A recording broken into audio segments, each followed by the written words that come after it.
Hello everyone, nubkeks here. Welcome back to Nub Raids, where we have some news about the upcoming Clan v Clan tournament. So we got summon events happening. Of course, it is a Clan v Clan tournament, so I will be streaming. Now, I have a doctor appointment, a GP appointment in the morning. I think exactly when this starts.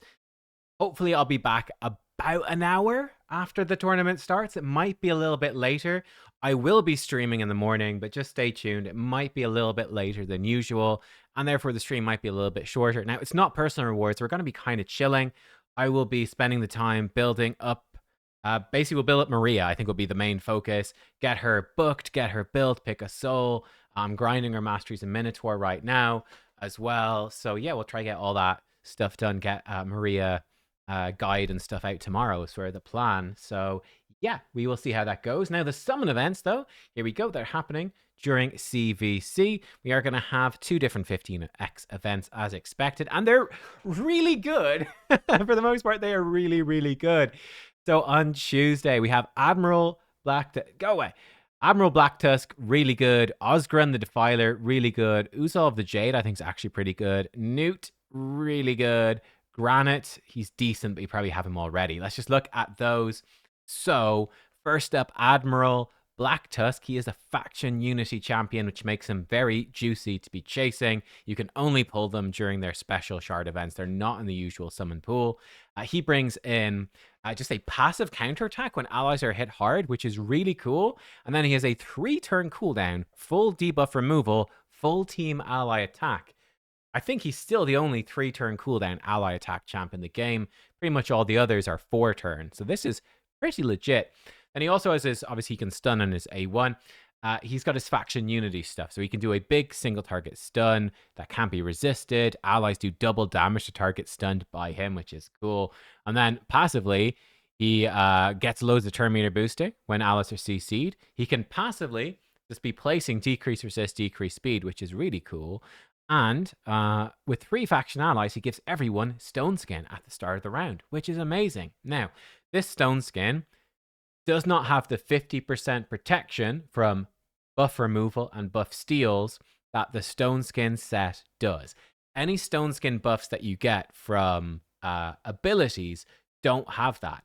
So yeah, it's much easier to remove. So he's a nightmare to fight in Faction Wars hard. But we can see that the Stone Skin set has a 50% chance to block removals or steals. That does not exist for non-Stone Skin set things. So for Arena, you just have to contend with like Lightning Cage, right? Lightning Cage can still protect it.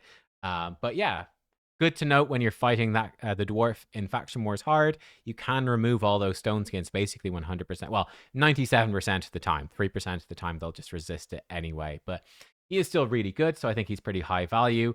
I think Osgrun looks really good. He looks like kind of a Fabian Armans type character. So he comes in, he's a full team ally attack with increased attack and the small version of Shatter.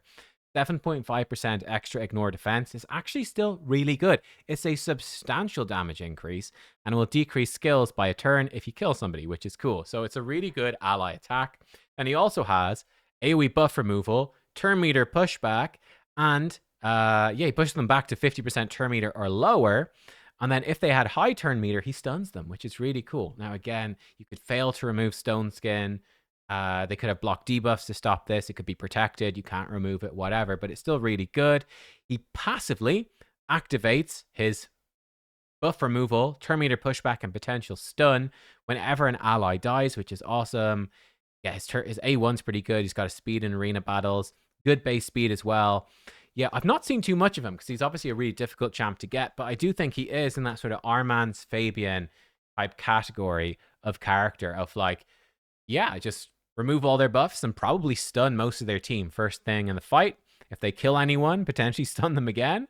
And then he's got a really strong ally attack. He's pretty cool. So I'm pretty hyped up about him. I think he's pretty good. Who else do we have? Uzal of the Jade. He's relatively new as well. He seems like a lot of fun. He's a damage dealer with decreased defense, but he's got loads of chances of extra turn, and he increases all your chances of extra turn. He does more damage on extra turns. You give this guy a Dread Bomb relic, he's going to go crazy. Put him with Sanguine Maria, they're both going to go crazy.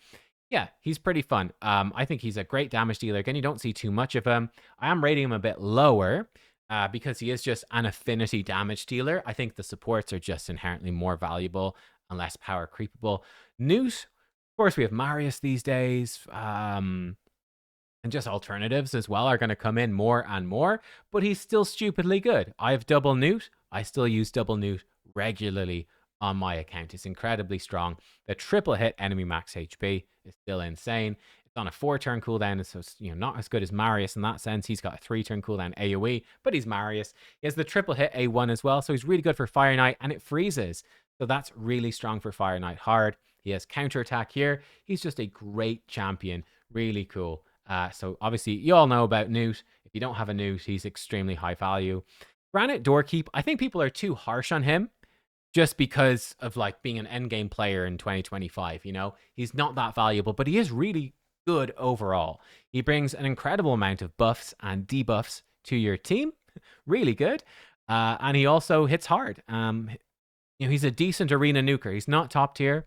How do people... Okay, people are actually rating him actually fairly enough in-game. I guess it's just the online discourse I've seen about him has been exceptionally negative. Because, realistically, if you're an end-game player, you might have very likely been sitting there saying, I don't need him as a fusion champion. But I think as a fusion, he was very good. Now, this is the thing. He was just a fusion champion, so you probably shouldn't be pulling for him. So yeah, for me, in terms of these, I'd be giving like a joint first to probably Black Tusk and Newt, and second to Osgrun. I do think if they add in more stages of Fire Knight hard, I do think that both Newt and Black Tusk are going to be phenomenal. So Black Tusk for Fire Knight hard in particular, you could just tank up the first hit from Fire Knight because of Stone Skin, and then he's got the shortest cooldown ally attack. So he could be really good for Fire Knight hard. And he'd also be, I guess he wouldn't be able to place the decreased speed because it wouldn't go through, I think, the Fire Knight shield. But yeah, he'd still be really good. So I think they're both very good. Then we got the... Oh, wow, it's all the Dwarf Voids. Arnorn, Acrisia, and Tormin. All strong. I would say Arnorn is the best of these. We're missing Senna, who would be probably the best overall. Arnorn is really good, mostly for Arena, but his passive is so insane. Prevent his death, he gets Stone Skin and activates a huge AoE nuke. He hits really hard the more buffs the enemies have. He's such a powerful go second champion. He's very scary. Mostly just for Arena. Like, yeah, as you see, you don't really use him that much elsewhere. I think he's pretty high value. Oops, excuse me, wrong thing. He's pretty... I opened up the wrong thing. Where the hell am I going? This is the button I want. He's pretty high value for Arena, I would say. I'd be putting him up somewhere, because I think he's so strong for Arena. Again, like Arena damage dealers to get power crept a bit. I'll put him equal to Osgrun. Maybe a bit higher because he's a Void. I just factor that in, that the Voids are inherently a little bit better. Acrisia is very good. I'd be putting Acrisia, again, pretty similar. She has obviously been power crept a lot more options, but she's so easy to use. And every hit is enemy max HP when they have more than double her max HP. Well, all be enemy max HP stuff. So double hit enemy max HP single target that steals all the turn meter. Double hit enemy max HP AoE. Single hit enemy max HP A1. That can place decreased defense. She's cool. Her passive is great that she takes half damage from AoE. That helps her stay alive a lot. She's very good, very versatile.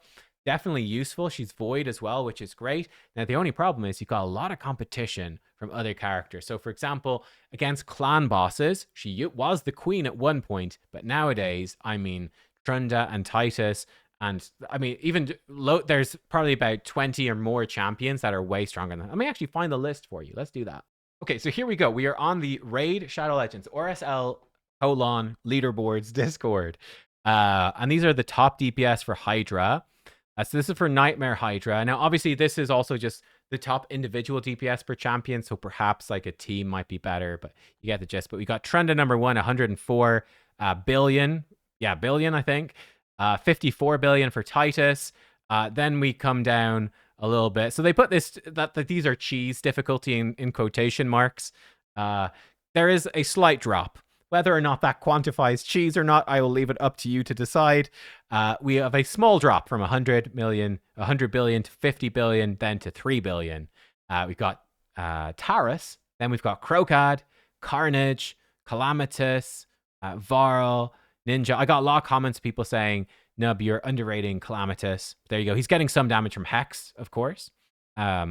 So they do a really good thing on this Discord where they do note that because some champions benefit a lot from Hex. He's benefiting somewhat from Hex, but he's still obviously very strong. Varl way up there. I think Varl tends to be underrated. Ninja. We've got Ashnar. Lysanthier actually up there as well. Volcanos, Toshiro's dropped off a good bit. Kaldor's up there. Yasu, Thor, etc. Any other surprises? Not really. Where's Acrisia? Where is Acrisia? There's Marius, is 676. Atharion is there. Acrisia's not even on the list. I guess people just haven't bothered using her recently, or yeah, I don't know. Because Grazor is there as well. You would think Acrisia would be a bit higher. I guess no one's really used her too much. If I missed her, I don't think so. But yeah, I mean, needless to say, there's a lot of champions that are significantly stronger than her. For clan bosses, she's still very good for like event dungeons. She could be really good for the bosses coming up in the future. So I do think she is strong. But I would probably rather have the Newt. I think Newt is probably just more useful. The triple hit with resets for dungeon farming, Doom Tower farming, Newt's just a bit better, but she is good. Tormund, I like.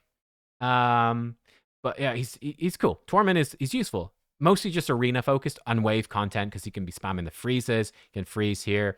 He does have like the shotgun the spamming machine gun A1. When they're burned and frozen, he can spam his A1, which is very cool. Quite powerful in like a provoke set or a stun set with spamming his moves. Yeah, he's a good arena champion. Not really much use anywhere else apart from wave, like Curse City, Faction Wars, Arena. Rubbish really for most other places. But he is good. So not top tier. Probably not a champion I would chase with my Void Mercy, I'll be honest. I probably wouldn't be chasing, but I do think he's decent. He's certainly usable. And one thing that he does, which is quite fun, is his passive. Sometimes the way this works, so it freezes them when they have their turn meter filled, they receive a buff. For some enemies, like I think specifically actually Star Sage Galathyr, a weakness in Star Sage, believe it or not. So Star Sage removes all their buffs, fills their turn meter, and places block debuffs. So when he fills their turn meter, Tormund can freeze them, and then they get block debuffs, so they're already frozen. So Tormund can actually freeze them before the block debuffs happens, which is kind of cool. But yeah, so there's a couple of niche uses like that. He's certainly useful. But there we go. I'd be recommending Arnorn and Acrisia. Now, day number 2. Ooh, okay. We've got Dune Lord Gregor, Thor, Dune Herald Sahara, so it's a barbarian day, Armans, and Esme. For me here, I'd be recommending Gregor. I'd be recommending Armans. And then I think third place would be Thor. Saharis and Esme. I'll probably put maybe Esme even slightly further ahead. But yeah, so barbarians. Gregor obviously is the faction Unity. So again, he's very limited edition champion, which is cool. He can give you an instant turn on your highest crit damage champion, which is cool. With turn meter boost, increased attack, increased accuracy, which is nice. Suffers from terrible base speed though. And yeah, I mean, he's not amazing. I think he's not terrible. He's not amazing. You do some provoke stuffs. I'm not a massive fan of him. This move is really good. You can decrease skills a little bit. That's a great move. But I don't know, he's just a bit clunky. I think so. I don't love him as a faction unity, but he is a faction unity. I do think barbarians are a little bit weird to try to run in Siege. They're just a bit weird in Siege. They're a little bit tricky. Like, you kind of want to go first, but it's a bit awkward. And it really comes down to like polymorphs and wands of, especially wand of submission. It's quite weird. Armans I rate very highly still. So he gets really wrecked by wand of submission. He can get a stun reflected and it interrupts his turn meter steal. He can get the sheep reflected and then he's a sheep. It's miserable and he doesn't remove their buffs. So he gets really wrecked by wand of submission, but nonetheless, he is still insanely good. I'm still picking Armans all the time, partially because I did buy a 6-star soul for him. I got the 5-star from whatever the guaranteed event was, and I bought the 6-star with saving up my red essence for months. I still pick him all the time in Arena. He is really good. He just, it's a lot more random, but it's still very impactful. I think he's still very good in Arena. Maybe not at the top end, but I think for most people, he's still top tier. I'd rate him ahead of Gregor, personally, but I put probably Gregor number 2. Thor is very strong, great damage dealer. Pumping out the AoE damage, he's great. Again, if we go back to this list, though, you can see, again, he has been power crept a little bit. Like Thor, this may be slightly a while since someone actually ran his key, but he's at 1.26. You can see Lysanthier actually currently has a better record than him. which there you are. But like Carnage and Crocat are way ahead, and Titus was a fusion as well. So it gets a little bit, he's still very, very, very strong. Very strong. But yeah, you get the gist. He's still really good. Great AoE damage dealer. One thing, he does have ignore, block damage, and unkillable, which is really cool. So if you're a player who is struggling to deal with block damage or unkillable champions in Arena, which is probably most people, if you're lacking a good counter, I mean, you can use Thor. You can absolutely use Thor. You're probably running him in Merciless for PvE, but you could totally run him, especially if he's been power crept out of some of your PvE teams. You could totally run this guy. Like, give him like high speed, like 250 to 300 speed, give him stone skin lethal. He's going to delete people. It could be really useful for you in Arena, actually. So yeah, Thor is pretty cool. Zaharis and Esme. I think Esme's a bit underrated. Again, she's a bit like, increased accuracy speed, can remove buffs. It's cool. AoE weaken block buffs, turn meter steal, increase attack, but it's unreliable. She's got a cool passive where she's hit. She increases the turn meter of the ally with the highest attack. Really cool. She's a nifty little champion. She's just a good all-rounder, not special. I probably wouldn't be using a progressive chance on her, but she's not bad. Zaharis, similarly, again, generic speed, intercept, block debuffs, increased speed. I think he gives you accuracy at the start of the fight. So he doesn't have turn meter boost, which is a bit of a problem, but he's not a terrible bomb enabler with the increased accuracy, potentially intercept as well. He can do buff spread, which is very cool. And then he does block buffs, block actives on a single target. He can debuff spread on his A1. He's okay. Again, he's not crazy. I probably wouldn't be chasing him, but he's okay. So there you go. That would probably be my list there. So for me, let's look at the voids as well, day 2. But yeah, between the 2 different days, sort of depends what you need. I would say day 1 is probably a bit juicier. I think Black Tusk, Osgrun, and Newt are all pretty enticing. I would say that Arman's is probably on that level. I will say, actually, I think Gregor's a bit behind. I'd probably be looking towards these other ones, probably before Gregor, to be honest. And yeah, that feels about right then. For the voids, got Odin, Ursaga, and Turvold. I think this is pretty straightforward. I think Odin is a clear winner. Ursaga is not great, and unfortunately Turvold is not great either. They've very much been power crept. Odin is incredible. Ridiculous aura. Something I was actually thinking about. I'll do a whole video on it, but he's got a really cool, interesting aura. The full buff removal with decreased defense and a stun, insane. And then the big single target nuke that can revive. The passive is insane, spreading block damage and potentially all buffs, which is strong, especially because he can steal buffs as well. He's just a great, great, great champion. He's really strong, really good. What is there to say? Ursaga has been very much pushed out of the meta. I do love her design, like stupid, but I love it. But yeah, she's sort of this idea of decreasing damage from critical hits, which is actually very strong, and she tanks it up. Give her a big bolster set or something. I don't know, bolster and guardian and help her tank up. She can do ally protection. It's just not really good. Unfortunately, that's just the reality. It's just not that good by modern standards. There was a time when she was very strong. You're not really going to see Ursaga anymore. She could do with a bit of a buff, to be honest. Turvold, I think, could do with a bit of a buff as well. I think he's such a fun champion. He's super cool. Massive single target nukes, but he is just struggling. Again, we come back to this list. I don't know if anyone's even used Turvold in a long time. I think he would be doing okay here, but yeah, I guess he's not there. So bit sad, but there you go. Again, he just has a massive single target nuke, and he self buffs. I feel like Turvold, because he's so cool, I think he could do with honestly a bit of a buff for the modern game. So yeah, I would not be going for Ursaga or Turvold. I probably wouldn't go for Tormund. I think the other 3 voids are reasonable picks. Honestly, they're reasonable picks to go for with your Mercy. I'd say Odin would be number. So if I go for the days overall, I'd say Odin number 1, and I'd say Arnor number 2. Acrisia is reasonable enough to go for, but she's not a must-pull champion, I don't think. For the Ancients and Sacreds and Primals and whatnot, I would say that Arman's is number 1, probably joined with Black Tusk and Newt. And then I think number 2 would be Gregor and Osgrun. And I'd say number 3 would be Thor, would be my personal rankings. Yeah, that'd be my personal rankings. So there you go. That'd be what I recommend. I probably wouldn't go for the others, so they're not bad champions by any means. I think you could very reasonably pull for Odin or Arnorn on a 15x, and that makes a lot of sense. I think you'd easily pull for Armans, Gregor, Newt, Osgrun, or Admiral Black Tusk, and that would make sense. as well. And Thor is a little bit of a stretch, perhaps, but I do like Thor. I do. A little bit biased, perhaps, towards Thor, but I do like him a lot. So there you go. That is what I think about this event. Again, I will be streaming for CvC. To reiterate, actually, again, to be clear, I am not pulling for this. We are expecting a Leonardo event probably the upcoming weekend, so probably on Friday. So within 3 or 4 days of this stuff. So I'm not pulling any charts, to be clear. But if you are close to Mercy, I think they are reasonable enough to pull for. That's why they've made it so tempting as well. It's not personal reward CvC. There's probably a Leonardo path, probably requiring shards coming at the weekend. They've put out a pretty good event. That's essentially what's going on. Sort of, you expect it. Do we like it? Probably not. Do we expect it? Oh, yeah. Very much used to it at this point. Anyway, that's it, guys. I'll see you at some point, probably, like I said, an hour after it starts. I'll see you for the CvC stream tomorrow. Thank you for watching. I'll see you next time. Goodbye.